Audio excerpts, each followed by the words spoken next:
Buenas tardes. Damos la bienvenida a todos los participantes y a nuestros flamantes profesores en esta ocasión. El tema que vamos a tratar hoy día es la target.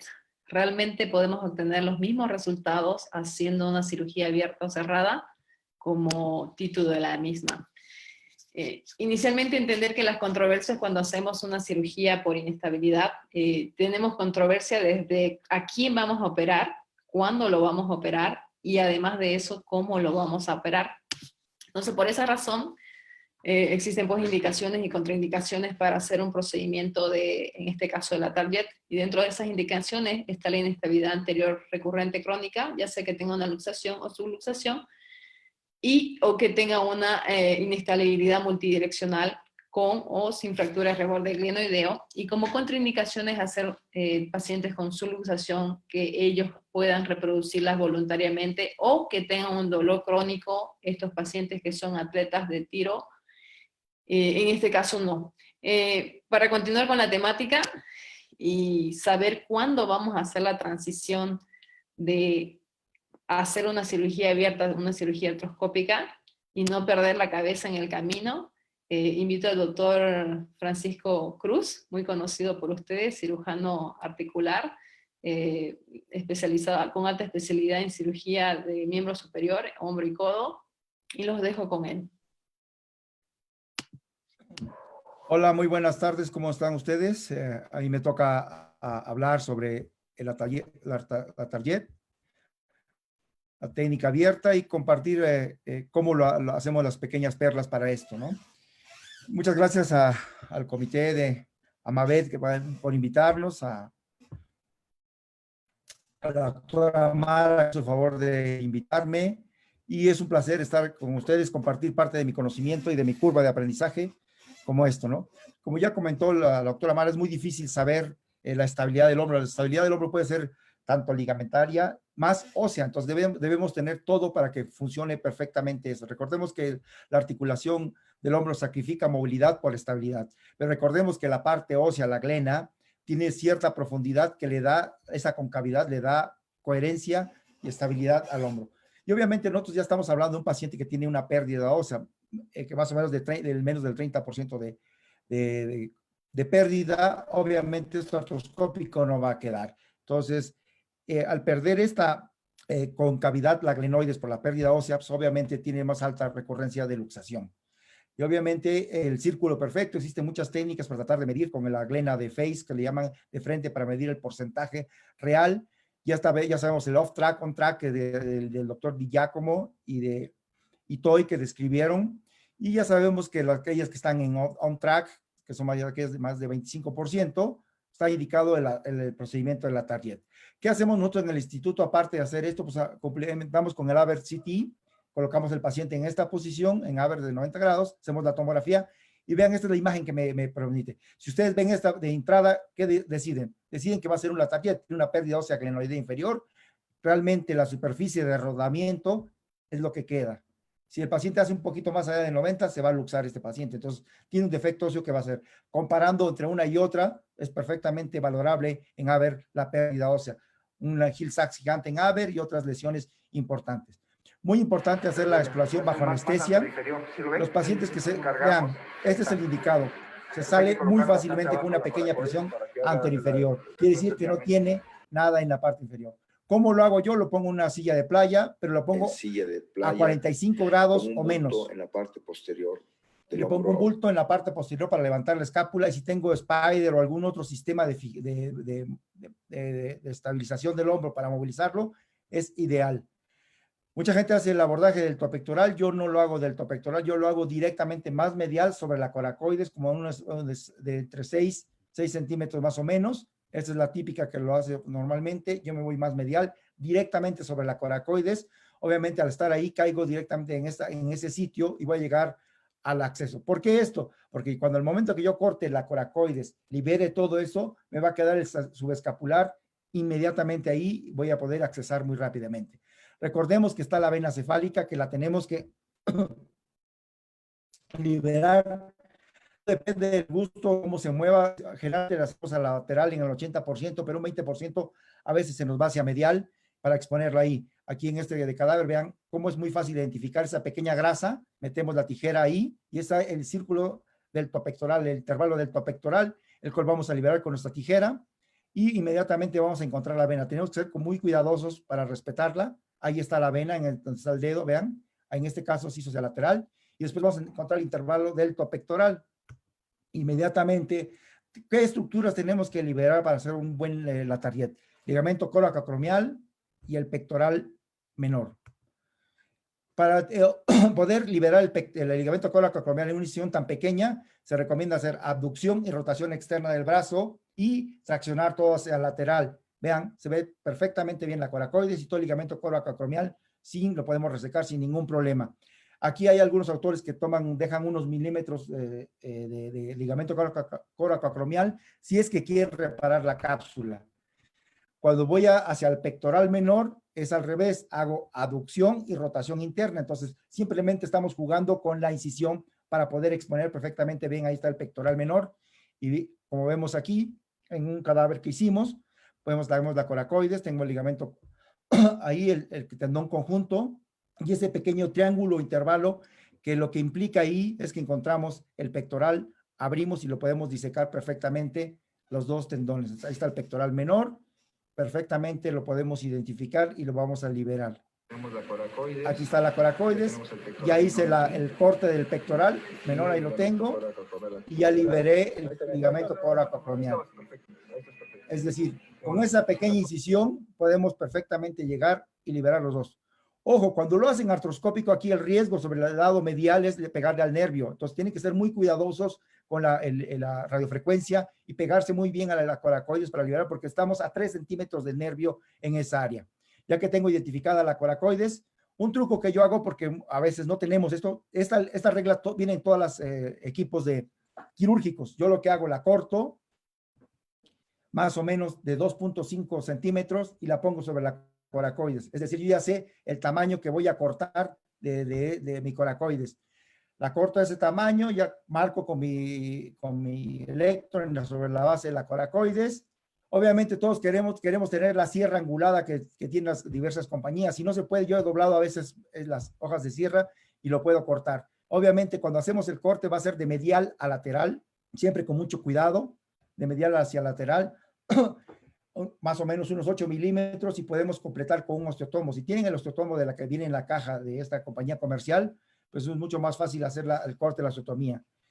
Cuando están haciendo el artroscópico, el corte de esta coracoides puede tardarles mucho trabajo y darles mucho sangrado en esa área, entonces tienen que estar muy cuidadosos porque utilizan una fresa muy fina que si no tienen cuidado pueden lesionar algunas otras estructuras. Ahí identificamos la coracoides. Y ahí tenemos la coracoides. Procedemos a tomar una sierra angulada, haciendo un corte de medial hacia lateral. lateral. El espesor de la coracoides. Lo jalamos, vemos ese remanente. Siempre sale con ese pequeño pico. Tenemos que utilizar una gubia o con la sierra para cortarlo y liberarlo y emparejarlo en esa parte de ahí. Hacemos liberación de los remanentes, tanto medial y lateral, siempre respetando que tengamos el tendón conjunto. Tenemos que ver que lo podamos movilizar perfectamente hacia arriba y hacia abajo. Con la sierra quitamos todo el tejido que se encuentra en la parte que vamos a posicionar en la glenoides. Ya tenemos la coracoides ahí, podemos hacer, vean, otro truco que hago yo importante, con ese pedazo de regla que yo agarré, lo corto el tamaño y la forma de la glena que yo tengo. Y eso es importante para mí porque ya tengo el tamaño de la coracoides. Perforo sobre esa guía que ya tomé, que va a ser igualito al mismo tamaño de mi coracoides y que va a ser, pueden perforar los orificios ya sea con esta forma o la forma tradicional. Y si tienen este equipo, pues adelante, es mucho más fácil para perforarlo. Punto importante, la tenotomía del subescapular. En la parte artroscópica lo hacen, cuesta mucho trabajo porque es un tendón muy grueso, muy difícil de abordar y tenemos más medialmente el nervio subescapular que se puede lesionar cuando hacemos el corte. Entonces, lo que nosotros hacemos, identificamos las gemelas, hacemos un corte longitudinal, preferentemente metemos la tijera en el lado muscular, en el tendón muscular, y de ahí nos vamos hacia la parte tendinosa hasta llegar a la glena. Vamos liberando hacia la parte tendinosa, más o menos unos 2 o 3 centímetros, y por debajo encontramos la cápsula articular. Ahí está. En vivo cuesta mucho más trabajo porque el paciente está sangrando. Entonces mi truco es flexionar el hombro, empujarlo hacia atrás, como la maniobra cuando vamos a revisar el subescapular artroscópico. Eso empuja la cabeza hacia la parte posterior y podemos perfectamente hacer nuestra tenotomía longitudinal de nuestro subescapular. Punto importante es ver la glena para decorticar esa parte inferior donde vamos a colocar nuestro injerto óseo. A veces existen remanentes o fracturas de óseos en esa parte, hay que liberarlo bien y exponer bien el hueso para que lo podamos liberar, si no, no va a cicatrizar nuestra coracoides que nosotros transponemos. Podemos hacer con una sierra o a veces tenemos unas limas para liberar perfectamente bien esa parte. ¿Se acuerdan de la reglita que les mencioné? Esa la tengo y ¿qué creen? La introduzco dentro de la articulación, la coloco y ya sé qué altura la voy a poner y ahí es donde perforo con los pines o los puros clavillos hacia adentro y hacia el inferior y listo. Retiro mi guía y ya sé perfectamente cuando deslice mi coracoides, los corto y deslizo mi coracoides para afrontar. Si tenemos esta guía, pues estaría ideal para poderla llevar hacia la coracoides, que es la parte también difícil de la parte artroscópica, cómo girar ese pedazo de hueso y meterlo dentro del subescapular, que cuesta mucho trabajo. El doctor Lafosse es uno de los puntos que le pone mayor interés por la rotación, porque se puede atorar y obviamente tener problemas ahí. Técnicamente podemos colocar 2 tornillos de la forma tradicional y quedar en esta forma nuestro injerto. Recordemos que tenemos que cerrar el subescapular. Todos quisiéramos que tuviéramos tenemos que tomar una radiografía AP verdadera para saber cómo quedó realmente nuestro injerto. Una AP normal no nos sirve para saber cómo quedó colocado nuestro injerto y a qué altura quedó. ¿Qué tan estable está este? Este es un paciente inmediatamente en el posoperatorio, después de una tarjeta y se ve su lesión de Hill-Sachs grande que tenía. Estamos haciendo rotación interna, rotación externa, llave D, y realmente es muy estable. Este es otro caso, el defecto que tenía. Creo que se escucha la música, pero vean. Entra y sale, que se atora ahí en esa parte.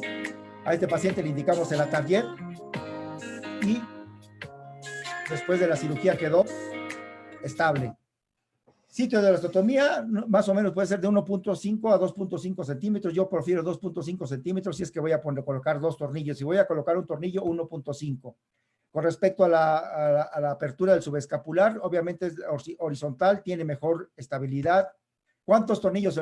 Métodos de fijación, 2 o 1, no se ponen de acuerdo, puede ser 1. Muchos autores ponen 1, otros ponen 2. Creo que esa es preferencia del cirujano. Recientemente les comento, estoy diseñando una guía basándome en la reglita para que sea más rápido la colocación del injerto en la parte de la glena sin tardarnos muchísimo. Obviamente aguas con el artroscópico, no es tan fácil hacerlo, debe tener mucha experiencia. Bueno, estas son mis redes. Muchísimas gracias.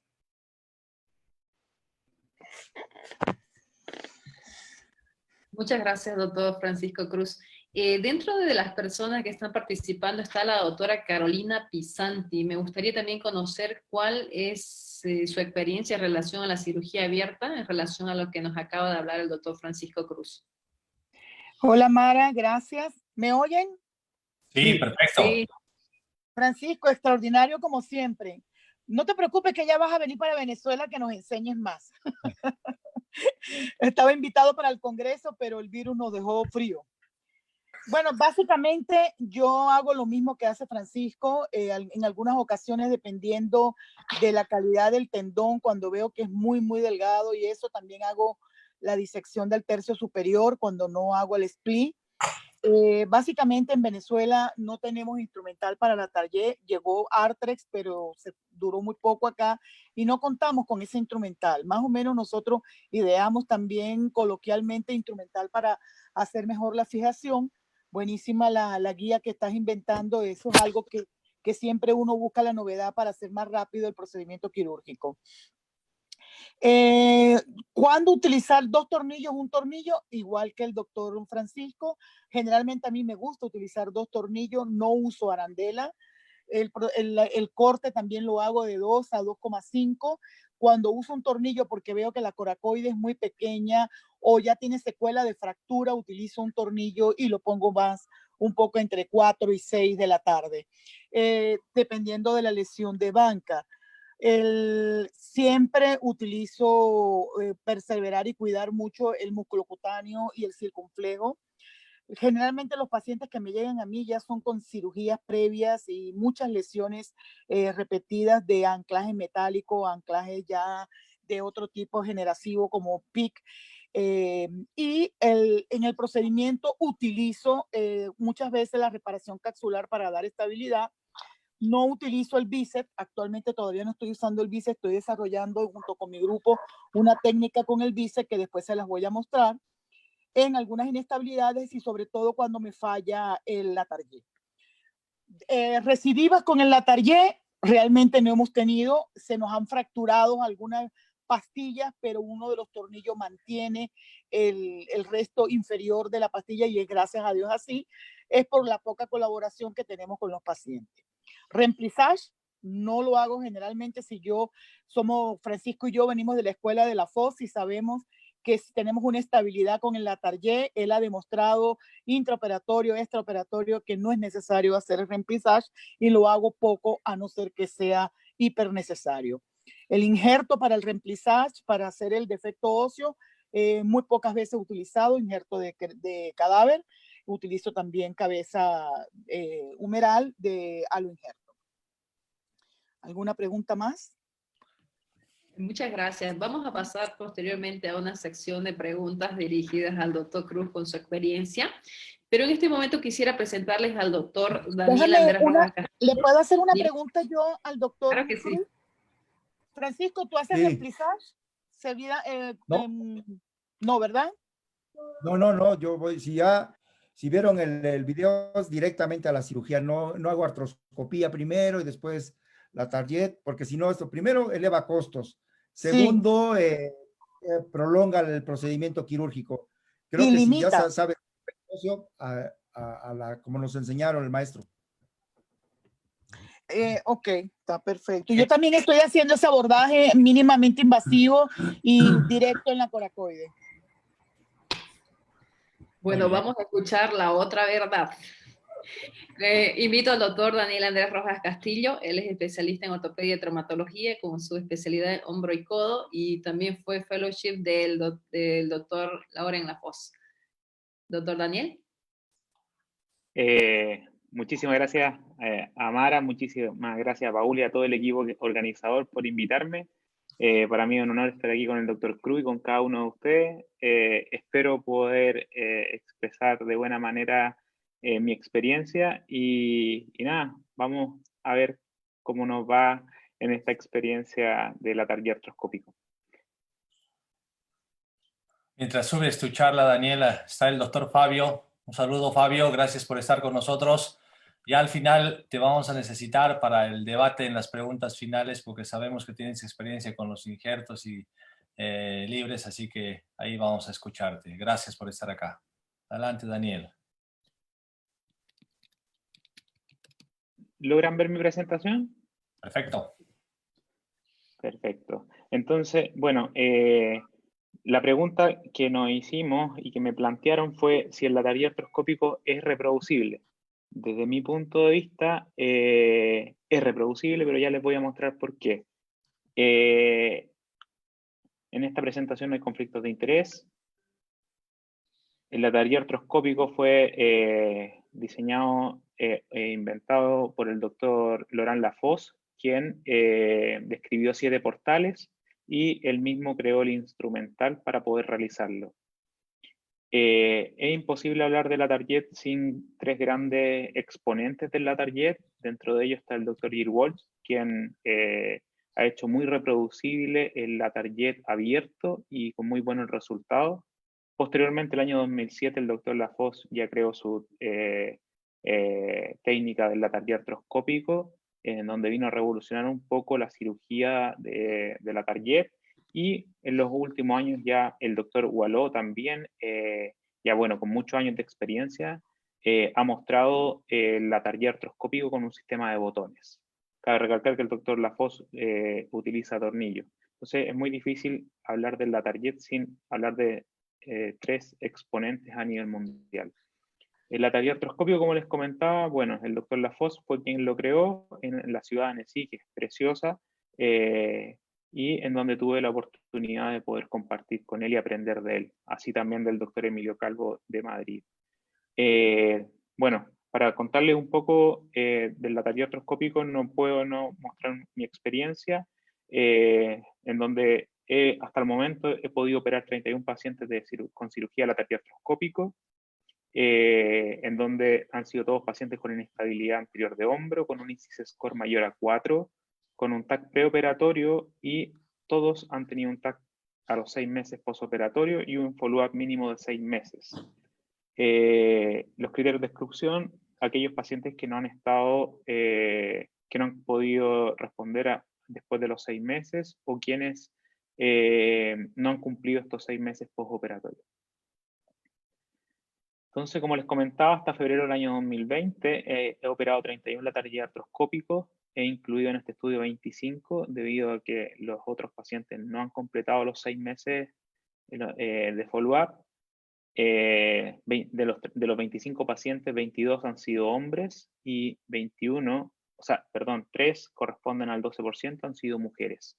Edad promedio de 28,16 años, un ICIS score promedio de 4.9, un seguimiento de 19 meses, un tiempo desde la primera luxación hasta la cirugía de 85 meses. Aquí cabe recalcar que trabajo en un hospital público y ahí donde he desarrollado esta técnica, y los pacientes llevaban muchos años en la lista de espera. El tiempo quirúrgico ha sido en promedio hasta el momento de 158 minutos, lo cual es bastante, y les puedo comentar que es porque he tenido en ese sentido que ir aprendiendo y operar con estudiantes de medicina, internos de medicina, o con colegas que están haciendo el posgrado de traumatología. La conversión a cirugía abierta han sido solo 2 pacientes de estos 25, lo cual corresponde al 8%. Cuando he evaluado el escáner de mis pacientes a los 6 meses postoperado, he podido ver que de los 25 pacientes que están incluidos en este estudio, el 91,3% de ellos tiene una posición óptima del injerto. 23 de los 25 pacientes han consolidado el injerto, y dentro de estos 23 pacientes, el 91,3% ha consolidado en una posición óptima. Un paciente consolidó medializado y otro paciente consolidó lateralizado. Cuando lo vemos en el corte sagital, podemos ver que el 95,65% de los pacientes incluidos en el estudio que consolidaron están en una posición óptima del injerto, y un paciente estaba un poco supraecuatorial. Dentro de los resultados clínicos podemos ver que en mi serie hasta el momento el 96,8% de los pacientes tienen un resultado clínico excelente, con un rango de pérdida de rotación externa comparable a la literatura. Dentro de mis complicaciones he tenido 2 fracturas del injerto, uno de ellos requirió convertir a cirugía abierta, no he tenido que remover ningún tornillo, no he tenido pacientes con hematomas, tampoco con infecciones, y un paciente tuvo una pequeña neuropraxia del nervio radial, del cubital y mediano, que se resolvió en forma completa a los 3 meses post cirugía.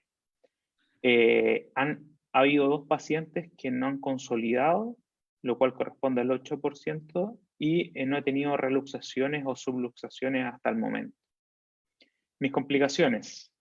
Aquí les muestro una paciente que fue mi segundo paciente con lataría artroscópico, tuvo una fractura de la coracoide intraoperatorio, y posteriormente tuve que convertir a cirugía abierta, y ahí la podemos ver ya después de 34 meses postoperada, que se encuentra con rangos completos, no ha tenido subluxación y se encuentra en muy buenas condiciones. Otra complicación fue con este paciente que fue mi cuarto Latarjet.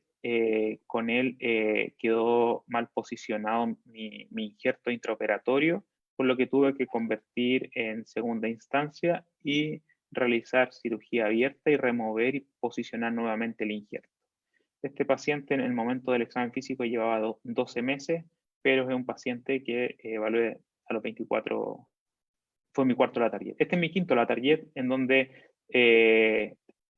tuve una fractura intraoperatoria, pero en este caso continué mi cirugía artroscópica y fijé el tendón conjunto a la glena, en donde, como podemos ver, quedó bien posicionado y a los 18 meses post cirugía el paciente está en muy buenas condiciones y hace muy pocos días le pedí que realizara algunas flexiones y 24 meses post operado se encuentra en muy buen estado.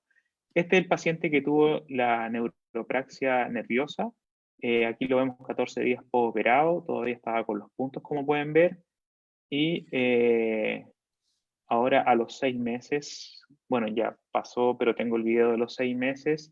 Él fue mi Latarjet número 18, si mal no recuerdo.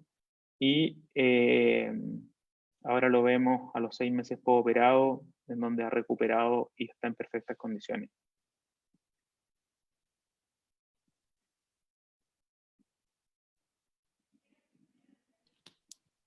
Entonces, ahora quiero mostrar un poco la técnica quirúrgica y otros casos clínicos. Voy a aprovechar un caso clínico para mostrar la técnica quirúrgica. Un paciente masculino de 17 años que tuvo una primera luxación en el año 2018. Presentó 8 luxaciones, 4 subluxaciones, realiza deporte de contacto, en este caso el karate. Un pequeño grado de hiperlaxitud, pero nada importante. Tenía un ISIS score de 8 puntos. Bueno, medí el glenoid tract, lo hago en todos mis pacientes. En este caso en particular tenía una lesión off tract. Entonces, aquí la técnica quirúrgica, estamos mirando desde el portal posterior. Tenía un muy buen labrum, como pueden ver, pero mi indicación no cambió, tenía un defecto óseo importante. Cumplía todos los criterios de un Latarjet desde mi punto de vista y continué con mi indicación. Ahí muestro la lesión de Hill-Sachs que tenía este paciente. Posteriormente, realizo mi portal típico anterior, en donde estoy abriendo el intervalo rotador. Empiezo a remover el labrum anteroinferior y también la cápsula anteroinferior, como pueden ver. Y luego traspaso mi cámara a un nuevo portal, que es el portal D de visión, y voy a trabajar desde el mismo portal anterior, como lo vamos a ver en un segundo. Ahí se ve la coracoides, se ve el ligamento coracoacromial arriba, y ahora ya estoy mirando desde el portal D, el portal de visión, en donde ahora ya, luego de haber removido, puedo ver el defecto de bancar óseo que tenía este paciente a través del portal anterior típico. Hago y remuevo el defecto óseo de la glena anteroinferior y ahí estamos viendo a la izquierda la glena, a la derecha el subescapular. Ahora estoy a mi izquierda el subescapular, a mi derecha está el tendón conjunto y ahí podemos ver el nervio axilar y al lado vamos a ver el nervio radial. Posteriormente a ello, ahí podemos ver el tendón conjunto a la derecha y el subescapular. Y ahora voy a hacer un portal de visión, que es el portal I, y ahora estoy mirando de frente al tendón conjunto. A mi derecha, ahí hago el portal M, ya estoy con el vaporizador trabajando desde el portal M, y a mi derecha está el pectoral menor, el cual estamos removiendo en este minuto, y ahí vemos el nervio musculocutáneo. Como dijo el doctor Cruz, es muy importante saber la anatomía y saber que los nervios están muy cerca, y por eso trato de ir a buscarlo y estar seguro dónde estoy trabajando. Ahí está el ligamento coracoacromial, que también lo removí. Ahora con la guía alfabeta estamos haciendo, posicionamos las agujas, posteriormente el brocado, cerrajamos los agujeros y posteriormente coloco un sistema de arandela, en este caso denominado Top Hat, y solamente lo utilizo en el agujero inferior, debido a que hace un par de años el doctor Lafosse ya solamente coloca uno, porque vio que tenían una tasa mayor de reabsorción, y es por eso que solamente ocupo uno. Ahí estoy haciendo la osteotomía con el osteotomo a través del portal H, que es el portal que va directo hacia la coracoide. Ahí está hecha la osteotomía. Y posteriormente voy a realizar el split del subescapular. A mi derecha está el nervio axilar, como lo pudieron ver. Ahí estoy mirando de frente.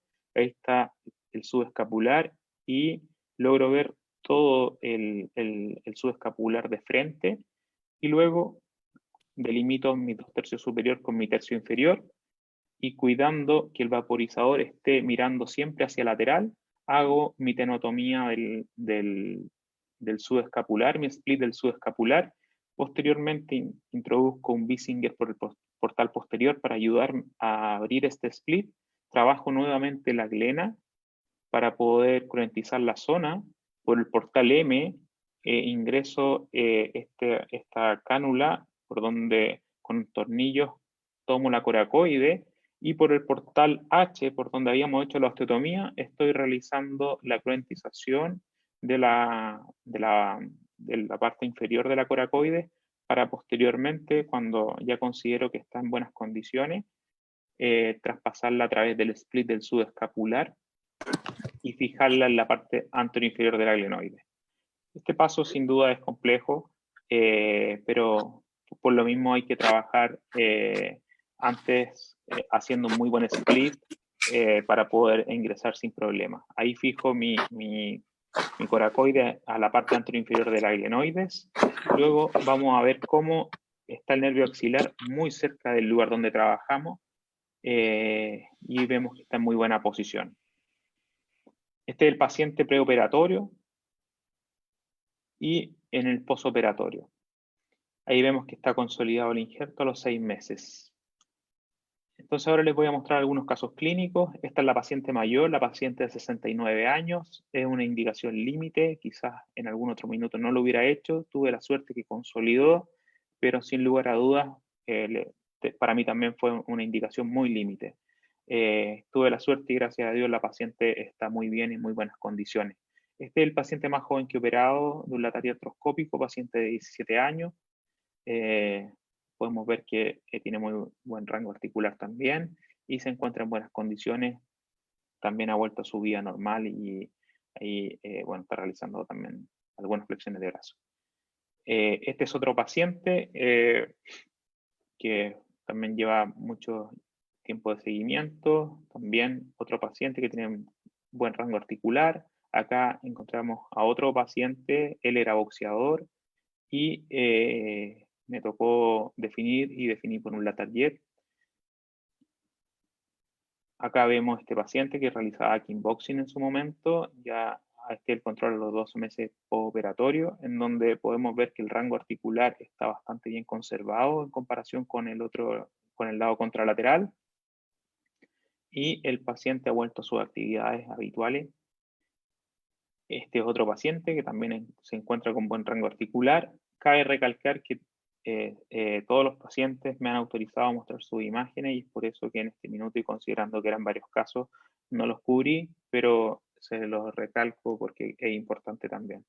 Este es un paciente de Haití. Me costó llegar a la indicación y conversar con él porque llevaba un poco de tiempo en Chile y no hablaba español. Y tuvo que ir un traductor y poder conversar en su minuto con él. Ahora ya, después de 18 meses, cuando me tocó evaluarlo, conversa y habla muy bien el español. Ella es una de las pacientes mujeres también que he operado, 24 meses postoperada. Ella tiene un grado de hiperlaxitud. Le realicé un latario artroscópico y creo que en estos casos en particular el latario artroscópico nos ayuda mucho cuando son mujeres y sin duda cuidan un poco su estética aún más que los pacientes varones. Este otro paciente, 24 meses, con buen rango articular, llevaba muchos años luxándose desde su juventud y me tocó tomar la decisión y fui por un latario artroscópico también. Muchos de los pacientes mayores, como les comentaba, llevaban muchos años y muchos episodios de luxación, y es por eso que tenían en promedio varios años de espera para ser operados. Este paciente había sido operado de un búnker artroscópico por algunos colegas en otra parte, en otro hospital, y posteriormente realicé un latario artroscópico cuando me tocó a mí ir a revisarlo. Entonces, como conclusión, desde mi punto de vista, el latario artroscópico es seguro, es eficaz, tiene muy buenos resultados funcionales y tasa de consolidación comparable a lo descrito en la literatura.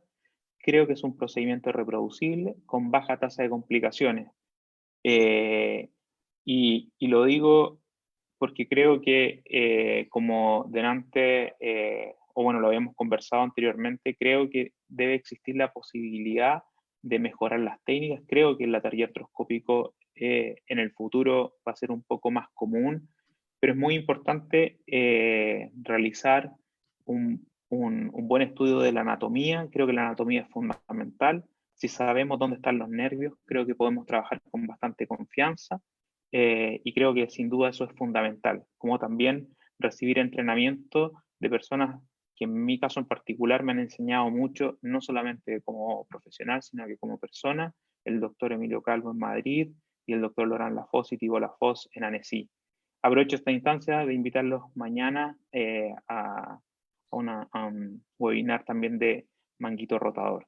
Muchas gracias a todos por su atención. Gracias, Daniel. Comenzamos con el segmento de preguntas y una pregunta dirigida a Daniel y probablemente todas las pensamos. Mira, cuando haces una cirugía abierta es muy fácil diagramar los abordajes y las estructuras anatómicas, y un punto muy difícil es cuando haces la osteotomía de la coracoides. ¿Cuáles son los tips que nos puedes dar para que nosotros, haciendo una cirugía por vía artroscópica, no cometamos el error de hacer una osteotomía más pequeña o cometer algún error donde tengas que convertir la cirugía? Creo que un reparo anatómico muy importante al momento de hacer la osteotomía es llegar hasta los ligamentos coracoclaviculares. Eso lo aprendí junto a mis profesores, que ellos siempre limpian la coracoide hasta esa zona y justo en esa zona es donde realizan la osteotomía. Entonces, ese sería lo que podría de alguna manera indicar como para tener en precaución. Pero aprovecho también la pregunta porque creo y es importante que de alguna manera todos lo sepan. Yo desde mi punto de vista estoy aprendiendo y tengo mucho por mejorar, y esa es la idea. Y creo que el lateral artroscópico, desde mi punto de vista, no está hecho para súper especialistas ni gente Yo no me siento diferente a nadie, y creo que solamente he tenido la suerte de haber ido a entrenar y creo que es por eso he tenido la suerte de poder realizarlo, pero creo que es para todos. Sí, Daniel, me llamó mucho la atención lo que platicábamos antes de la charla cuando organizábamos esto, que tu experiencia es más en cirugía abierta, en cirugía artroscópica que abierta, y podrías explicarnos cuál ha sido tu proceso, porque tú no revisas la literatura, escuchas las conferencias y te indican que por lo menos tienes que tener unas 50 laterales artroscópicos para tener una curva relativamente correcta en cuanto a evitar complicaciones y todo aquello. ¿Qué nos puedes decir sobre esto? Yo creo que, bueno, quizás yo he tenido la suerte, he tenido mis complicaciones y por eso las mostré, porque creo que es súper importante mostrar las complicaciones, creo que aprendemos de ellas. Y desde mi punto de vista, creo que he tenido la suerte de haber ido a aprender primero, haber practicado y no acelero mis pasos quirúrgicos hasta que estoy seguro de lo que estoy haciendo. Pero sí, es una cirugía compleja, pero cuando los estudios comparan, la mayoría de ellos, la curva de aprendizaje del lateral artroscópico versus el lateral abierto. Pero creo que para poder hablar de mejor manera, deberíamos comparar la curva del lateral abierto, que también es compleja, y compararla con la curva del lateral artroscópico, que también es compleja. Pero cuando la mayoría de los estudios comparan a cirujanos que ya realizan y tienen una experiencia en lateral abierto, creo que es muy difícil realizar y ya está sesgado esos estudios desde mi punto de vista. Muy bien. ¿Qué le recomendarías a un cirujano que tiene las ganas de hacerlo, que tiene la experiencia para manejar el artroscopio y seguramente también para hacerlo abierto? ¿Qué le recomendarías? ¿Qué pasos debe seguir? Obviamente el cadavérico, todo aquello es muy importante, pero desde el punto de vista personal, ¿dónde debe enfocarse para poder tener éxito en una cirugía de estas? Yo creo que es muy importante, y creo que, como decía antes, creo que esto es una técnica que es reproducible y que todos la pueden hacer porque, vuelvo a repetir, yo estoy aprendiendo y no me siento diferente a nadie. Creo que es de vital importancia tener la posibilidad de practicar en cadavéricos, pero también ver la cirugía y ver una y otra vez y ojalá poder ir con las personas que la realizan en forma más frecuente, porque sin duda le van a sacar más provecho, van a tener los tips y se va a hacer un poco más fácil. Bueno, a propósito de los datos de la literatura, vamos a pasar con el doctor Wilson Onishi para que nos hable un poquito de qué dice la gente que ha tenido mucha experiencia en cirugía y las comparaciones en cuanto a cirugía abierta y cirugía artroscópica.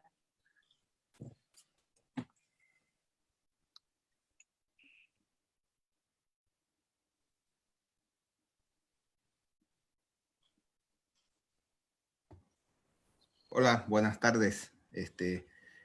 Un placer agradecer a la directiva de Abamed, a Paul, a Mara, a Víctor, por invitarme a dar esta charla.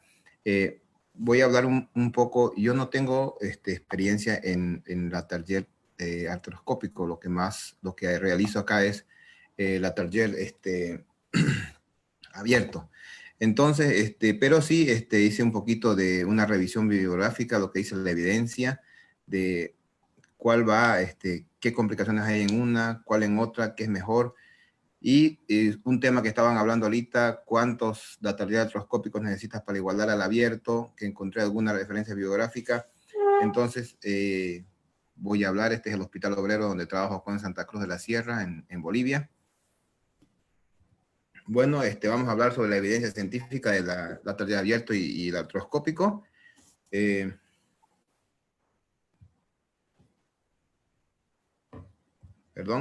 Encontré varios artículos, por ejemplo, miren este artículo que es del 2019, donde ellos compararon la técnica abierta con la técnica artroscópica.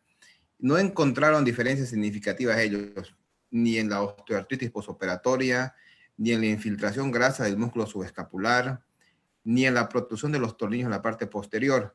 Y este es un estudio que fue hecho en un nivel de evidencia 2, 3, perdón, ahí el error. Ellos encontraron, por ejemplo, que la técnica artroscópica era mejor, por ejemplo, ¿en qué relación? En las tasas de no unión del injerto, o sea, era mejor que en la técnica abierta.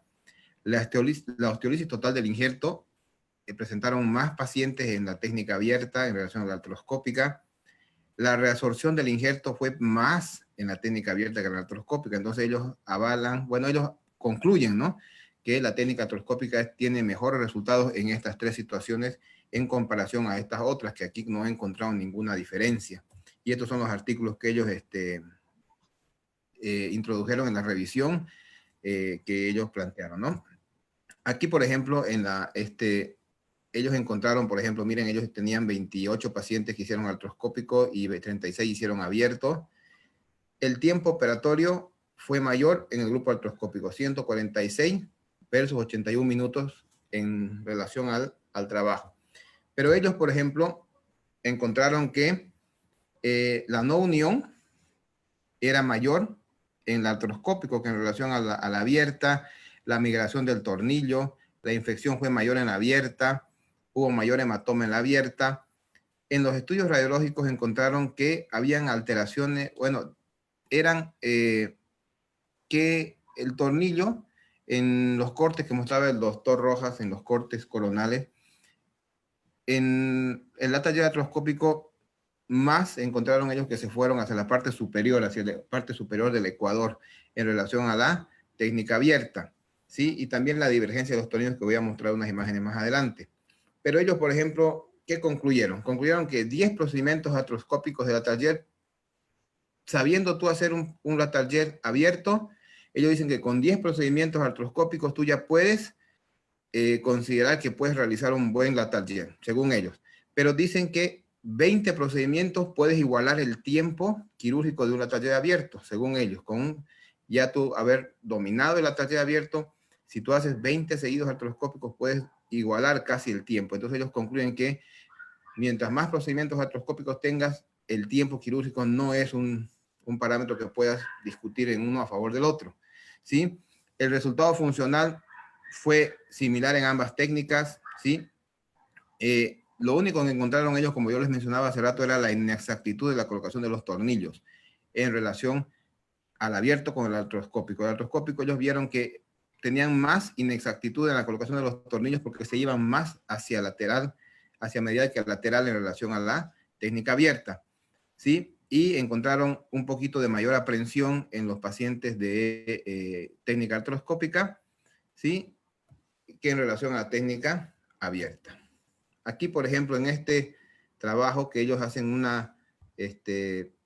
en estudios tomográficos, vean que en el primero que dice acá en el A es con tornillo artroscópico, en el B es con botón y en el C es la técnica abierta. Entonces encontraron que, haciendo la medición de las radiografías en un promedio, encontraron que hay una desviación en el ángulo alfa en la colocación del tornillo de 15.7 grados en la artroscopía, en el taller artroscópico en relación al abierto que estamos discutiendo ahora, que encontraron que tenía 10.3 grados en promedio. Entonces ellos concluyeron que el ángulo alfa en la relación a la colocación del tornillo tenía más inexactitud en el artroscópico que en el abierto, que lo que conllevaba en este artículo era que tenía mayor osteolisis del injerto el artroscópico en relación al abierto.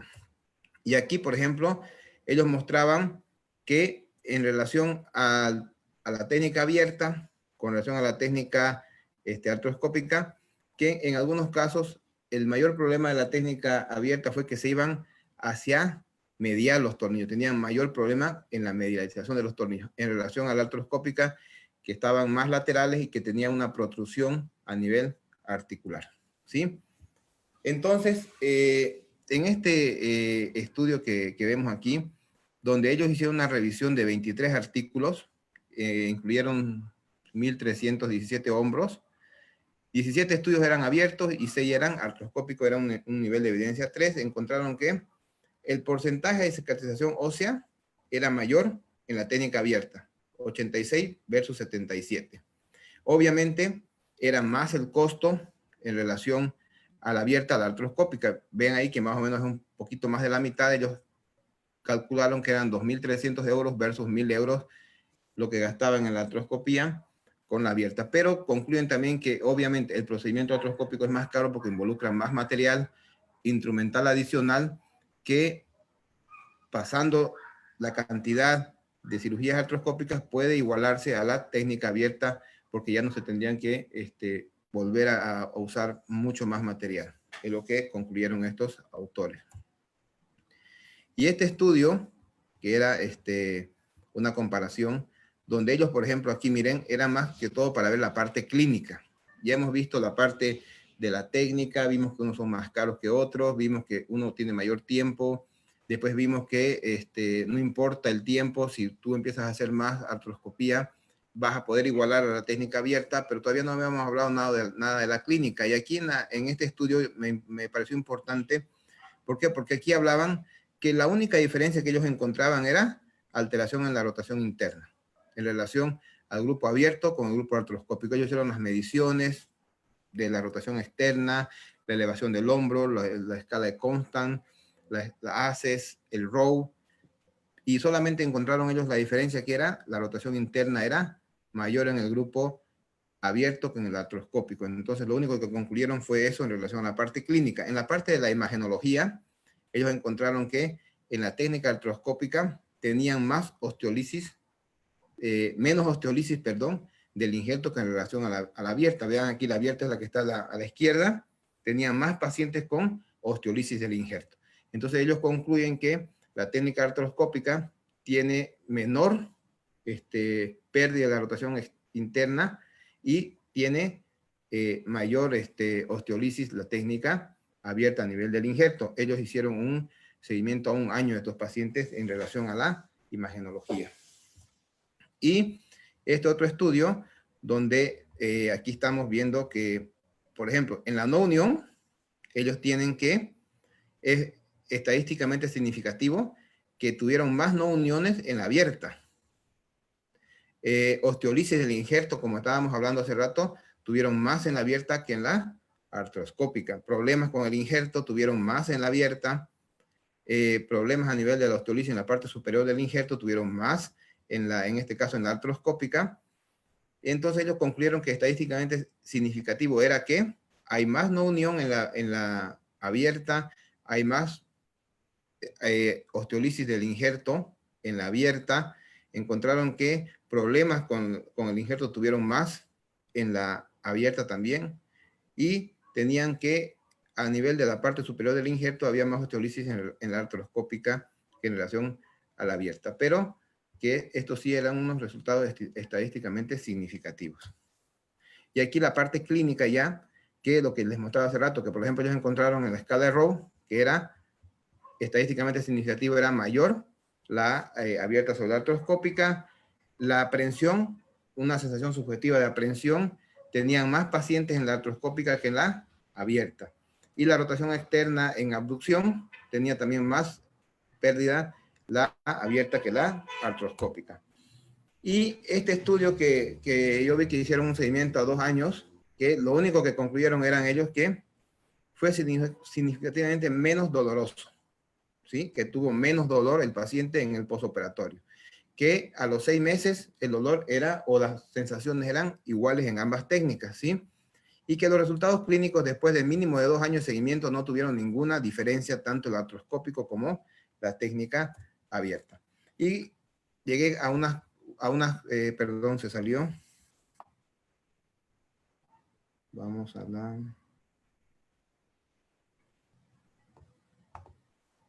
Y como les decía, haciendo ya un resumen de lo que hablé, las conclusiones, lo único que pude encontrar, la diferencia era que es técnicamente más demandante la artroscópica, pero con el número de artroscopías que vas realizando, según la evidencia científica, según la literatura, puedes llegar tú a igualar los tiempos quirúrgicos en relación a la técnica abierta. Requiere un instrumental extra, la técnica artroscópica, sí, y que es mayor costo. Lo puse entre paréntesis, ¿por qué? Porque el mayor costo era relativo, pues el costo es mayor en relación a ¿qué? Al mayor uso del equipamiento, el artroscopio, las cánulas, todo lo que utilizamos en la artroscopía. En relación a la colocación de los implantes, era más inexacta la artroscopía. La osteolisis del injerto en la artroscopía era mayor. La no unión es mayor en la abierta. La rotación externa está más limitada en la técnica abierta, y a los 6 meses no hay ninguna diferencia significativa en relación a la clínica de los pacientes. Entonces, como pueden ver ustedes, queda siempre abierto al debate si es mejor o no es mejor la abierta o la artroscópica, pero en manos expertas la técnica abierta es excelente, en manos expertas la técnica artroscópica también es excelente, y lo que nos queda es lo que podemos hacer, lo que mejor sabemos, lo que mejor le podemos ofrecer al paciente.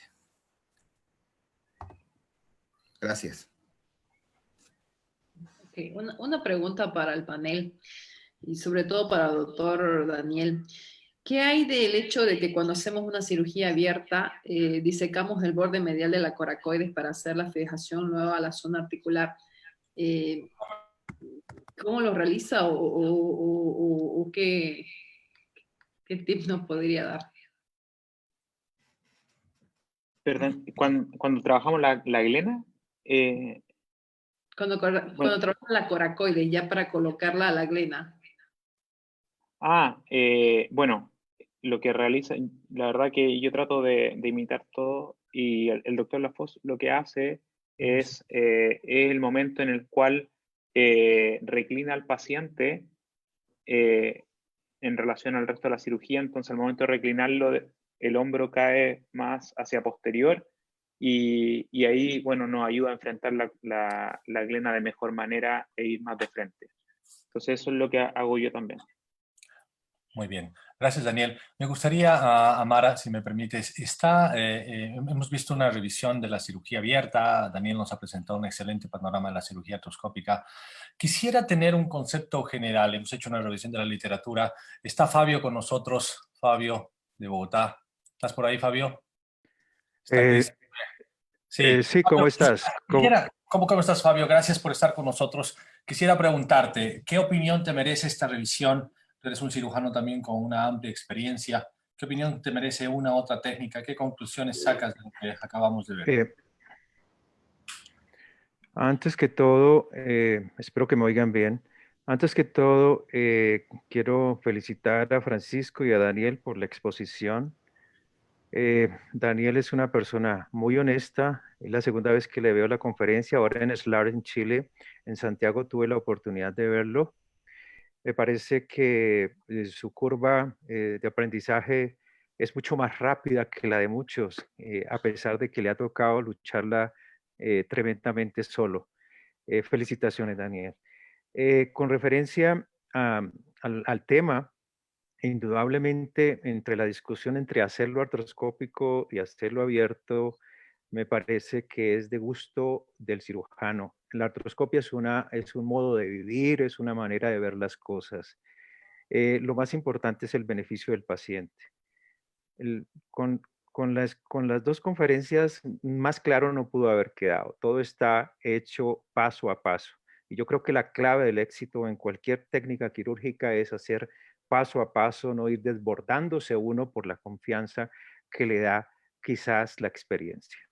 Y esa es la clave de tener siempre el mismo éxito.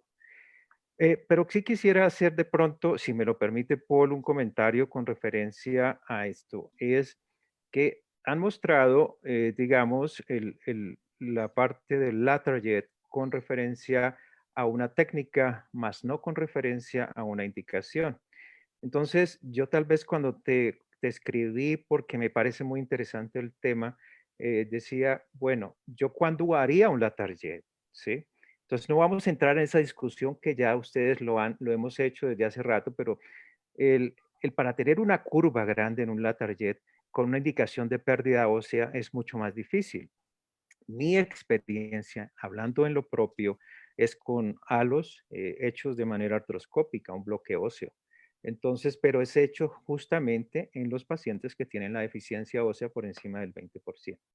No me baso mucho en el ISIS, no vale la pena discutirlo, pero creo que es igualmente confiable, pero adicionalmente tiene unas ventajas importantes, mayor superficie de apoyo, mayor superficie ósea. Uno, el punto de fijación es absolutamente claro, bueno, y la oportunidad de tener la revisión artroscópica en caso tal de que uno requiera algún gesto quirúrgico en la parte posterior. Entonces, básicamente, esto es lo que quería de pronto destacar sin demeritar absolutamente el lateral jet. No soy quien lo deba hacer, ni más faltaba una cirugía de tantos años.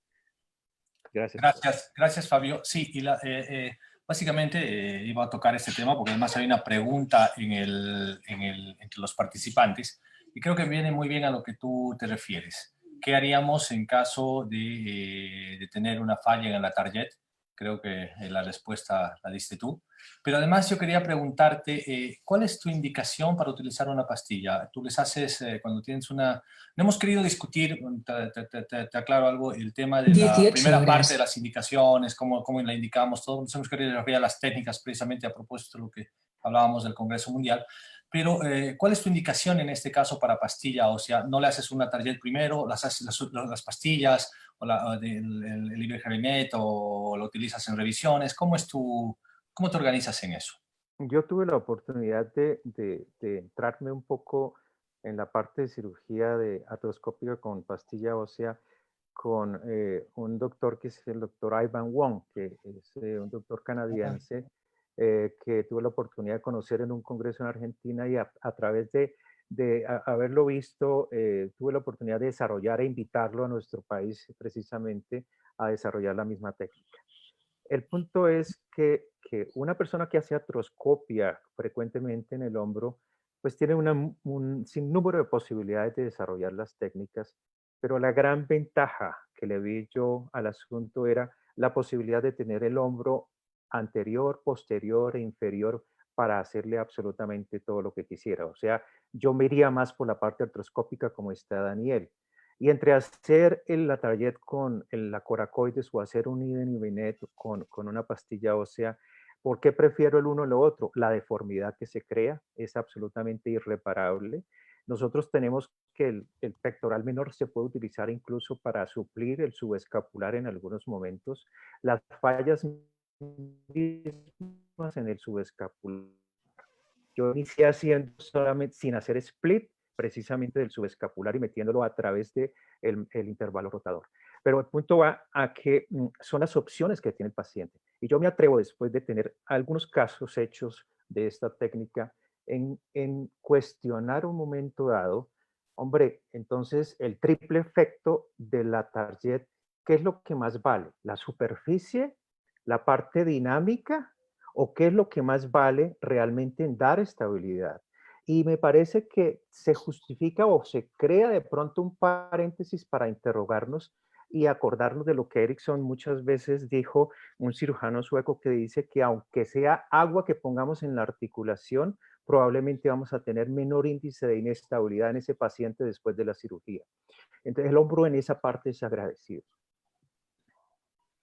Ok, Fabio. ¿Qué opinión te merece, Daniel? Gracias, Fabio. Realmente muy importante. ¿Qué opinión te merece el utilizar, en lugar de hacer una target como tal artroscópico, utilizar una pastilla ósea de manera artroscópica como lo hace Fabio, sabiendo que en teoría los artículos nos dicen que tienes una ventaja en cuanto a la mayor superficie que colocas, puedes manejar mejor esta parte? ¿Qué opinión te merece a ti que haces artroscopía, la target artroscópico, Daniel? Bueno, agradecer al doctor Restrepo y a cada uno. Yo creo que la técnica ha demostrado también tener buenos resultados, y creo que toda técnica que demuestre tener buenos resultados es para indagar, y como decía también el doctor Restrepo, que si uno tiene buenos resultados, cualquiera que sea el camino que elija, ya sea abierto o artroscópico, es una buena técnica. Desde mi punto de vista, en mi caso en particular, creo que el tendón conjunto, en mis dos casos que tuve complicación, me ayudaron bastante, y creo que el efecto hamaca es muy importante, pero creo que todas las técnicas tienen su validez siempre y cuando esté demostrado que así sea. Gracias, Daniel. Tenemos a Cristian. Hola, Cristian. Buenas tardes. Cristian está en Lima. No sé si está atento, Cristian, o te agarré por ahí. Hola, Cristian, ¿cómo estás? Qué gusto saludarte. Buenas tardes. Cristian está en Lima. También es un cirujano de hombro con mucha experiencia. ¿Qué opinión te merece ese dato que nos dice Daniel, Cristian, de que la pastilla ósea, si bien no tiene el efecto hamaca que tiene el tendón conjunto, funciona?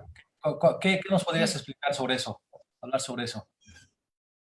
Bueno, en realidad sí, yo creo que va a funcionar tratando de suplir el defecto óseo-glenoideo, pero pues probablemente no te podría hablar fehacientemente de cuál es la experiencia, puesto que no tengo tanta experiencia como para decir grandes series de casos, pero yo creo que sí, definitivamente, desde el punto de vista biomecánico, representa una aumentación en el tema de suplir ese defecto óseo, y que pues el efecto hamaca que uno quisiera tener adicionalmente, como uno lo hace con el Atariet, probablemente no lo tengamos. Si bien suplimos la parte del defecto óseo, la hamaca está ausente, pero yo creo que de todas maneras va a servir como una especie de tope para evitar la recidiva.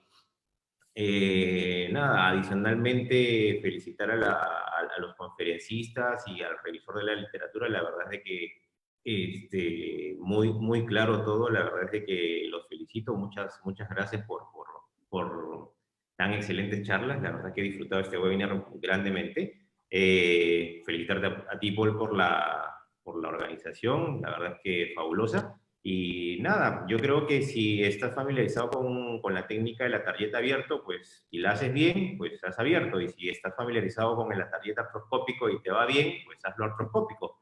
Yo creo que el peor error que podemos cometer es tratar de practicar con el paciente en vivo, sin una mano que esté por arriba más entrenada que el de nosotros y que nos pueda ayudar en el momento que podamos tener alguna falla o que nos tire el salvavidas. Entonces, si las cosas te salen bien abiertas, pues hazla abierta. Y si te sale bien artroscópico, vamos por lo artroscópico. Yo no tengo experiencia mayoritaria en artroscópico, lo hago netamente abierto y creo que me va bien.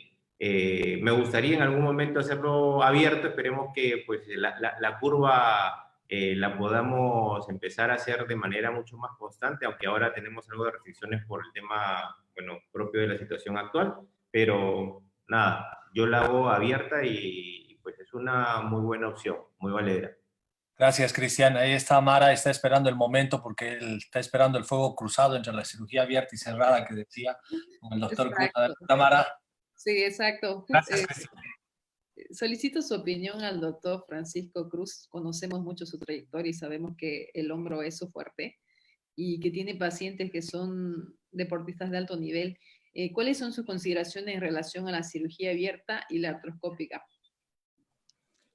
Ok, para empezar, ¿cuántos portales hace artroscópico? 7, ¿cierto? Si sumamos esos portales, ¿cuántos centímetros daría?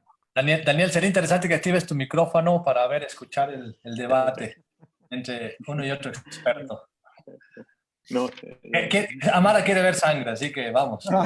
No, aquí nomás lo que estamos diciendo son 7 portales. Si tú sumas la cantidad de los 7 portales, te da más o menos los centímetros que usamos nosotros para hacer la cirugía abierta en la Target con el mini open.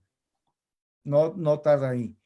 Con respecto al sangrado, si haces una muy buena disección, puedes evitarlo. El problema de la Target y en manos de la FOS, porque yo estuve con él como 4 días haciendo varios, es el hombro como queda como un pavo, porque no hay, a veces se puede fugar mucho la cantidad de agua y dices, te asustas y queda así, dices, que estoy haciendo bien. Número 3, si realmente no conoces la anatomía, no te metas porque vas a tener complicaciones serias, tan serias como las que, digo, la tuya se resolvió afortunadamente muy bien, qué bueno, eso es grandioso, pero existen variantes anatómicas y si no las conocemos o no sabemos que existen, podemos tener complicaciones y riesgos importantes. Yo he hecho artroscópicos, sí lo he hecho, no es lo que me convenza o que, porque obviamente el tiempo para mí es valioso. Entonces yo me tardo más en artroscópico que en quirúrgico. Hago 2 cirugías en lo que haría una. ¿Me entiendes? Con respecto a eso, los costos también es muy importante. Estamos hablando de una población importante. Si yo tengo un seguro de gastos médicos y todo eso, creo que no, yo me iría con calma en ese aspecto. Segundo, cuando yo tengo un defecto óseo pequeño y quiero hacer algo por artroscópico, le pongo cresta ilíaca autóloga. Ahí donde empieza a dar curva la cresta ilíaca, hago un corte a 45 grados y me sale más o menos como la redondez de la glena en la parte anterior inferior y la coloco por vía artroscópica y reparamos la cápsula sin necesidad del tendón conjunto. Cuando es un defecto grande mayor, sí le tengo que hacerlo abierto utilizando el Target clásico, ¿no? Es el punto de vista. Y con respecto a la lesión del subescapular, pues es menos controlada en la apertura, sobre todo, digo, hacia la parte tendinosa no tengo problema, pero he visto casos en el cual cuando hacen la apertura queman la cabeza, queman el cartílago articular del lado lateral. Cuando lo hacen hacia el lado medial da mucho miedo porque pasa la vena y la arteria y lo más expuesto ahí es el nervio supraescapular. Entonces, y tercero, cuando lo haces por artroscopía, te tienes que meter otra vez y tener algún dispositivo que te permita abrir el subescapular o hacer algunas maniobras de rotación interna para que se relaje el subescapular y te pueda permitir abrir y entrar a través de eso. Entonces, esos son algunos puntos de vista que yo tengo. Entonces, costos, tiempos, sangrados, distensión, etcétera. Al final, a los 6 meses, le va igual. Muy bien, gracias. Daniel, ¿qué opinas? Bueno, primero, el tema estético, la incisión, si bien juntando los portales, efectivamente probablemente el mismo tamaño, pero es distinto tener una incisión más grande en la parte frontal donde todos la pueden ver, y si uno es mujer, efectivamente es distinto ver varios portales chiquititos a ver uno más grande.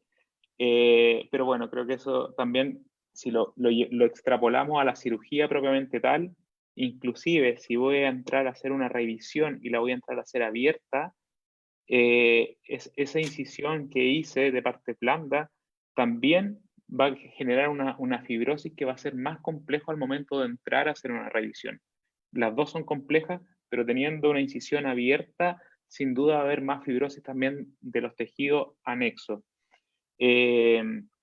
Artroscópico, sin lugar a duda, es una curva compleja, pero como lo decía adelante, el abierto también, yo creo que no hemos olvidado de pensar lo complejo que es en cirugía abierta, porque la gran mayoría de los cirujanos ya lo realiza y se demora poco, pero cuando hablamos de los que estamos partiendo, y estamos con igualdad de condición al momento de hablar entre una cirugía abierta o artroscópica, creo que vamos a tener las mismas complicaciones, vamos a estar al lado de los mismos nervios, nos va a sangrar de la misma manera.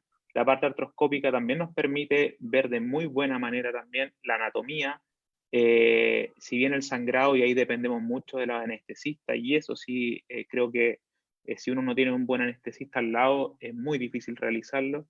Pero creo que sabiendo anatomía es fundamental y uno puede hacer un Latarier, creo que es reproducible. Por otro lado, en mi caso en particular, yo me aventuré con esto porque nunca hice uno abierto. Entonces no tenía esa experiencia que muchos tienen, y es por eso que al momento de escuchar, efectivamente, cuando hay un cirujano con mucha experiencia que le va muy bien y que ya sus pacientes no tiene recidiva, la técnica la domina, se demora poco y al final del día los resultados son los mismos, entiendo el por qué no intentar ir hacia el lado artroscópico. Pero en mi caso en particular lo veo por el lado opuesto. Tienen los mismos resultados, es menos invasivo desde mi punto de vista. Al final del día el tiempo quirúrgico va a ser el mismo. Creo que tiene todas esas ventajas y por qué decir, ¿por qué no? ¿Por qué no indagar en el artroscópico? Entiendo, y vuelvo a repetir, cuando uno ya lo hizo y tiene toda esa experiencia, porque obviamente pasar nuevamente por una curva, como pasó cuando uno comenzó con el abierto, es volver a pasar una nueva curva. Y si no hay grandes diferencias, lo entiendo, pero creo que los cirujanos que estamos partiendo y que no tenemos mucha experiencia con ninguno de los dos, creo que el artroscópico nos da esa posibilidad de empezar algo nuevo. Bien, además yo añadiría, gracias Daniel, excelente, añadiría algo que lo escuchamos al doctor Lafosse precisamente en la CAR del año pasado, si mal no recuerdo, ¿verdad, Fabio? Decía, pues es natural esperar la evolución, es decir, solo el sentimiento humano de querer mejorar las cosas hacen que él, por lo menos él haya intentado y lo ha logrado hacer de manera artroscópica. Es el afán humano de siempre estar avanzando en este tema. Y creo que es el afán que también todos perseguimos, es decir, lo hacemos abierto y de alguna forma queremos avanzar a hacerlo artroscópico, que como tú lo dices, y creo que uno de lo que estamos aprendiendo ahora es que es reproducible. Para el panel y para Francisco, para Fabio, que hace mucha cirugía abierta, Carolina, que hace mucha cirugía abierta, tú que haces artroscópico, ¿tienen alguna diferencia en hacer un arco congruente o no? Y si tú, Daniel, desde el punto de vista artroscópico, puedes hacer el arco congruente, en teoría tiene algunas ventajas, hay artículos que dicen que no, que te amplía la superficie, mayor estabilidad, pero ¿es posible hacerlo artroscópico? ¿Alguien en la cirugía abierta lo encuentra ventajoso? Daniel. ¿Puedo decir algo? Claro, Fabio, adelante. Digamos que, sabe que el arco congruente viene mucho de la corriente de Bernhardt, que le encanta modificar las cosas, muchas veces con razón y otras sin razón. Y el arco congruente con la coracoides da una ventaja de mayor superficie, pero la fijación es más deficiente, es un poco más riesgosa y tiene que tenerse mucho más cuidado. La parte francesa o la manera clásica es mucho más segura en la fijación, aunque de menos superficie. Pero quiero dar 4 palabritas con referencia a la pregunta que hiciste antes para los panelistas, y es que me parece que mi manera de pensar, antes que la target de un bloque óseo, antes de deformar la anatomía y dejar ese último paso, el bloque óseo, antes de pensar en que hacer la curva con la target, hacer un bloque óseo, da una incisión de 4 portales para Francisco, más chiquita, y adicionalmente no tenemos el sangrado, y adicionalmente tenemos la cápsula a nuestra disposición, que es el mayor estabilizador del hombro. Por favor, sigue. Sí, Fabio, para que termines esto, en 4 o 5 palabras, ¿cuáles tus pasos para hacer una pastilla ósea? ¿Tomas el injerto? ¿Cómo lo haces? ¿Lo fijas? Rápidamente. La pastilla ósea, rápidamente, lo primero que hacemos es la parte artroscópica, preparar el defecto, medir el defecto y después irnos a a la parte de la pastilla ósea. Si nosotros hemos escogido un auto-insert, pues lo hemos sacado previamente, muy a la manera como lo dijo el doctor Cruz, Francisco. De esa manera se saca, la cresta es agradecida en esa parte. Si lo estás haciendo con tibia distal, pues simplemente haces el corte y lo moldeas de acuerdo a lo que tenga el paciente. Normalmente se aumenta entre 1.5 centímetros de amplitud la glenoides, y lo que se puede manejar es un poco el grosor hacia medial de la pastilla para tener uno tranquilidad y certeza cuando hace la compresión. El instrumental es exactamente el mismo que utiliza el doctor Rojas, el diseñado por el doctor Lafosse. Indudablemente es un procedimiento agradecido que simplemente difiere del otro en que mucha gente dice, oiga, pero es que la integración del hueso no es lo mismo, si hacemos que hacemos esto otro. El doctor que hizo la revisión mostró claramente cuáles son las bondades y la integración entre hacer un procedimiento artroscópico versus un procedimiento abierto.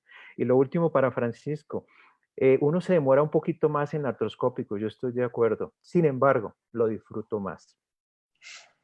Fundamental. Daniel, les paso la pregunta. ¿Qué opinas de hacer el arco congruente artroscópico para Francisco también? Es una opción más la que nos da. Habíamos planteado la abierta y la tarjeta de abierto y artroscópico, pero Fabio nos da una opción más y creo que es una excelente opción para alguien que quiere hacer la transición de abierta a artroscópico, hacerlo con pastilla, que es más sencillo. Probablemente, no sé, vamos a Daniel que nos dice, pero creo que es una opción más muy interesante, que además está descrita, ¿no? La verdad que no he tenido la suerte de hacerlo, no, pero sin duda lo que he visto en los estudios es que tiene muy buenos resultados y creo que es totalmente válido. Lo que decía antes, mientras sea reproducible y mientras sea una técnica que dé buenos resultados a los pacientes, bienvenido. Yo creo que podría ser una muy buena transición y probablemente si los pacientes andan bien, ¿por qué no ser la primera opción siempre? Ahí, creo que ya depende de las técnicas que cada uno elija. Y en cuanto al arco congruente, no estoy seguro de que se pueda realizar en artroscópico porque necesitamos poner las guías y hacer los orificios, y con la técnica del arco congruente necesitamos girar la coracoide. Creo que tendríamos mucha dificultad. Creo que, no sé, hablo de mi ignorancia, probablemente no se pueda. No. Perfecto. Yo el arco congruente solo lo uso cuando tengo defectos muy grandes y solo pongo un tornillo para evitar tener problemas ahí con respecto a porque como dice Fabio, no es lo mismo ponerlo así y la calidad del hueso que ponerlo en esta parte y atravesarlo con dos tornillos. Cuando es arco congruente, que es un defecto muy grande, lo pongo en esta manera y lo pongo un solo tornillo. Si es el clásico, en esta forma le pongo dos tornillos. Perfecto, bastante claro, Francisco. Mara. Para todo el panel, una pregunta tanto en la parte artroscópica como en la cirugía abierta. ¿Cómo manejan el sangrado? Porque cuando alguien es cirujano de artroscopía, ve sangre y se asusta. ¿Qué hacen? Daniel. Desde la parte abierta, yo lo que hago es infiltro primero la piel. Infiltro la piel. Segundo, soy muy cuidadoso con la vena. Y antes de empezar, infiltro directo sobre la coracoides, giro con epinefrina. En ese me voy, toco la coracoides, la pinto y le dejo caer 5 centímetros de gilocaína en esa área y me ha resultado muy bien con epinefrina para la anestesia, nada más. Daniel. ¿No ha sido tranexánico, perdón, doctor Cruz? No. Okay. Y tampoco utilizo drenaje posoperatorio, tampoco lo uso. Muy cuidadoso con la disección anatómica. Creo que eso es base de evitar sangrados. Doctor Daniel. Bueno, yo la verdad que peleo con el anestesista nomás. Creo que es el gran...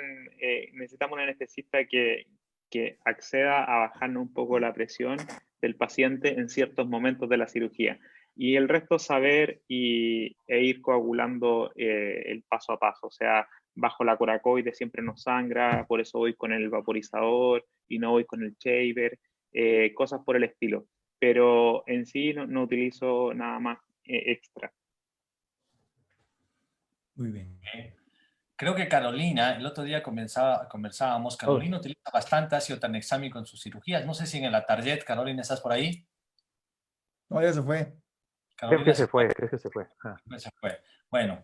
Paul, un Bueno, comentario. Listo. adelante. Hola, Paul, sí. Adelante. Bueno, Por favor. primero, mis felicitaciones realmente a doctor Rojas y doctor Cruz, sus exposiciones espectaculares. Cada uno tiene su posición y la respeto. Yo, la verdad, el procedimiento del Atarjet lo hago abierto. No tengo experiencia en el artroscópico. Sí hago artroscopía de otras articulaciones, obviamente, y en hombro también, pero en otras patologías. Tal vez discrepo un poquito contigo, Paul, en lo que dijiste que es cierto que en algunas patologías el hacer lo artroscópico es evolucionar, como en rodilla, por ejemplo. Ahora hablar de hacer un cruzado abierto es absurdo. O sea, eso sí ha sido evolucionar y todo lo hacemos artroscópico. Pero hay ciertas patologías, yo creo que si uno lo hace abierto, es perfecto. Y si uno lo hace artroscópico también. Pero eso no quiere decir que si lo hago abierto y no lo hago artroscópico, no estoy evolucionando, como en este caso, por ejemplo. Ambas técnicas son totalmente válidas. Y creo, y debe haber en el panel, perdón, entre los asistentes, traumatólogos que recién están empezando con la práctica, y creo que personalmente, es una opinión muy personal, es mejor aprender primero la parte abierta y luego la artroscópica, por el sentido de que probablemente tengamos que convertir una cirugía al principio, y para un cirujano que sabe hacerla abierta, es fácil convertirla de artroscópico a abierta, pero que un cirujano que solamente sabe hacerlo artroscópico es muy difícil hacer ese paso, y obviamente nunca va a haber una conversión a la inversa, siempre va a ser de artroscópico a lo abierto.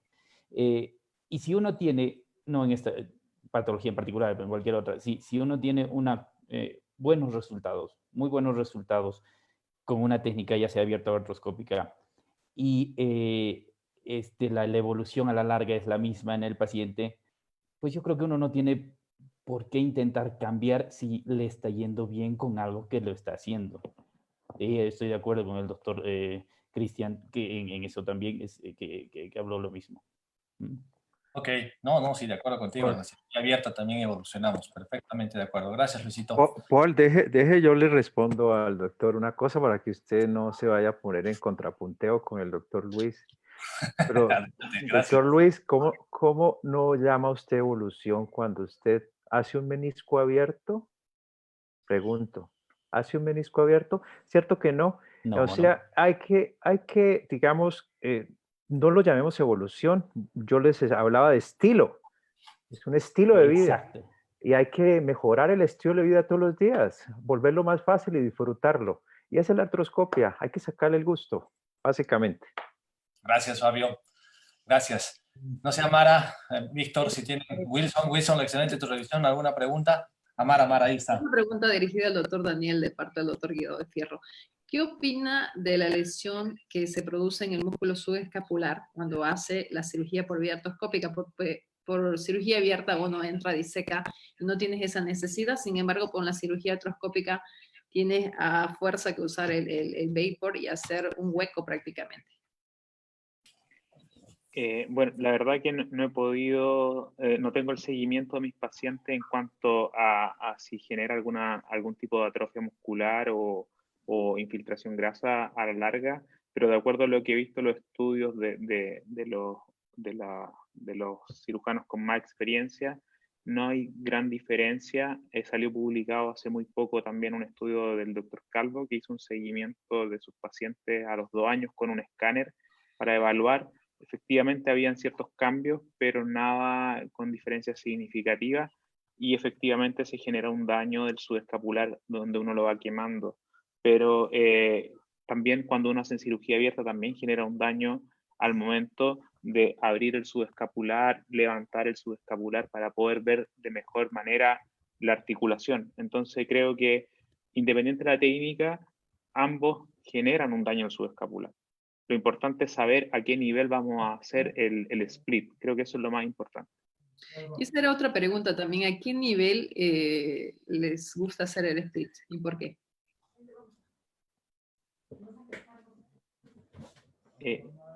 Bueno, yo trato de hacer el split, siempre trato de ver la parte superior del subescapular, y por eso libero muy bien el intervalo rotador. y posteriormente, como ya hice la osteotomía, siempre trato de ir a ver y diferenciar la parte inferior del subescapular y trato de guiarme también por donde va pasando el nervio axilar, y esos son o sea, todos los pasos que voy viendo, pero es porque trato de imitarlo y así lo vi con el doctor Lafosse y trato de hacerlo de esa manera. Siempre buscas primero los nervios. Sí. Ok.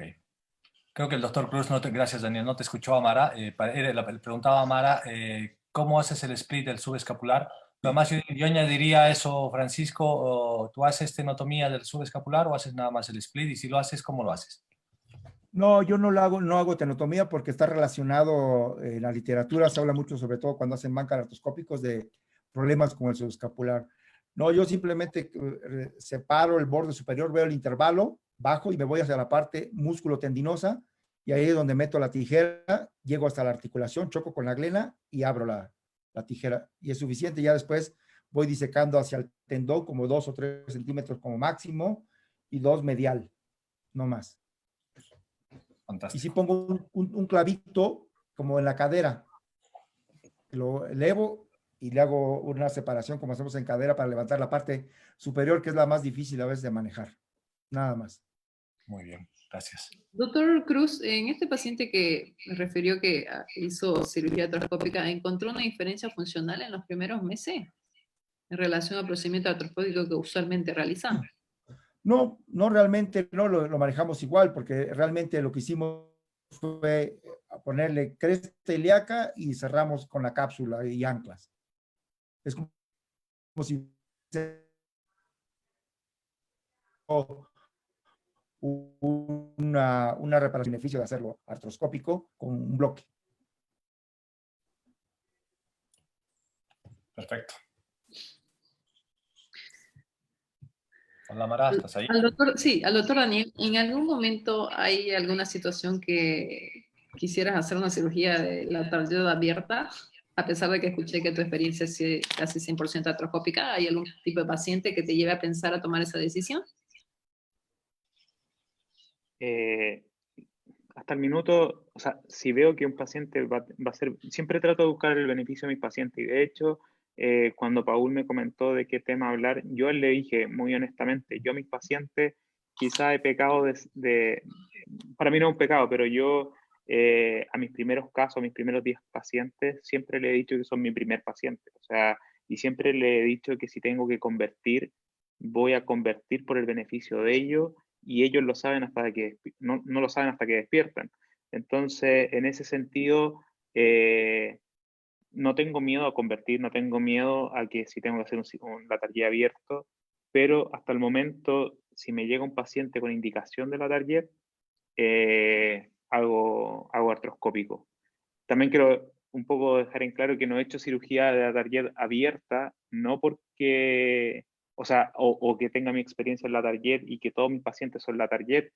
No, o sea, trato de buscar esos pacientes por la lista de espera larga que tenemos en el hospital y voy dirigido porque quiero desarrollar mi técnica, pero no es que todo paciente sea con indicación de la tarjeta. O sea, también creo que eso lo sepan. Ok, te quito el sesgo. Perfecto. Muy bien, Amara, ¿tenemos alguna pregunta? Me parece que estamos ya en tiempo. Luis. Yo quería hacer Paul, yo quería hacer una consulta. Víctor, adelante, por favor. Bueno, también felicitar al doctor Rojas y al doctor Cruz. La verdad que excelente su disertación, es muy claro. Las técnicas quirúrgicas realmente bastante lindas y bastante admirables, como lo han detallado en las imágenes y los videos. Aclarar que yo soy cirujano de la articulación de rodilla, o sea que estoy muy relacionado con el del hombro. No es que lo realizo familiarizado. Tengo una consulta que es una consulta que a mí siempre me quedó en la cabeza. Si bien el doctor Lafosse tiene publicaciones del preguntarle, ya sea abierta o artroscópica, ¿ustedes no tienen algún problema con inestabilidad rotacional solamente con la colocación de un tornillo? Y si la tienen, si han tenido un mal posicionamiento, ¿está relacionado a este tornillo o no? Yo lo que hago para evitar, digo, porque ya me tengo que retirar, pero yo lo que hago es cuando aprieto el tornillo, pongo una pinza en la parte inferior, una pinza curva para que se mantenga la superficie, y aprieto el tornillo para evitar que se rote. Ya después del posoperatorio no he tenido ningún paciente que se rote, ¿eh? En la parte artroscópica, en mi caso, la única vez que he tenido que poner un tornillo fue porque la parte superior el agujero superior se unió a la osteotomía, y solamente utilicé un Bissinger para mantenerlo en posición a medida que iba atornillando.